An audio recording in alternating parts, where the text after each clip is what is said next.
Mga payo para sa mga na-traidor ng kaibigan. I'm sure in our lifetime, may naging kaibigan tayong traidor. Traidor sa negosyo, traidor sa pag-ibig, basta traidor, ganun at ganun din ang meaning. Ang pinakamasaklap kapag yung nagtatraidor sa'yo, hindi mo inaasahang tatraidorin ka. At ang pinaka nagiging malaking problema ay kung papaano i-treat ang mga ganitong klaseng tao. Ito ang ilan sa maipapayo ko para sa mga na-traidor ng kaibigan. Tanggalin nyo na agad ang mga hinayupak na yan sa accounts nyo sa Facebook, Plurk, YM, Twitter at kung ano-ano pa. Hindi mo na kailangang malaman ang mga pinaggagawa nila sa buhay nila. Huwag mo munang i-delete ang phone numbers nila sa cellphone mo. They might try to call or text you para mag-explain.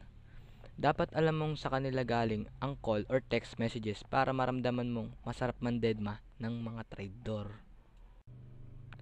Masama ang manira ng kapwa, pero para sa akin, exception to the rule ang mga traidor. Umpisahan mong mag-post ng blind item sa wall mo. Box office hit yan sa dami ng mga usyusero. At saka ka na magkwento ng mga katraidoran nila. Huwag na huwag mong babaguhin ang routine ng buhay mo para umiwas sa mga traidor.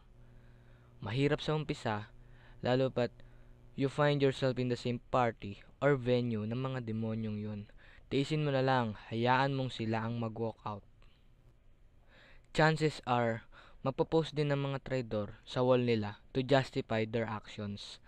Chances are, makakarating sa'yo yan, pues, huwag ka magpapapekto. Ano ka bale? Remind yourself na hindi ikaw ang gumawa ng kagaguhan. Ikaw ang ginago, kahit anong explanation nila, mukha pa rin silang basura. I'm sure na may common friends kayo. Ngayon pa lang, sabihan mo na sa common friends nyo what they did to you. Short of saying na i-delete na rin nila ang mga traidor mula sa friends list nila. Kung kailangan papiliin mo ang mga common friends nyo, gawin mo. Huwag mo nang isipin pang gumante. Makakarma din sila. Huwag mo ring ipagdasal na makarma ang mga traidor kasi hindi papansinin ng dasal mo. Huwag mo na ring isumpa. Hayaan mo na ang karma ang kumolekta ng ganti sa kanila. Hayaan mo na ang pinagsamahan nyo ng matagal. Bakit ka pa magpapaka-sentimental? Ikaw na nga ang inahas, mag-iimo ka pa. Isipin mo na lang na namatayan ka ng pet na maraming galis. And finally, huwag ka nang tatanga-tanga. Hindi porke mukhang maamo, mabait na. Hindi porke magaling mag-advise, mapagkakatiwalaan na. Dapat maging mapili ka sa mga kakaibiganin mo. Ayan na, siguro naman magiging mas careful na kayo sa pagpili ng kaibigan. Umayos ka na at gamitin mo ang utak mo. Yun lang.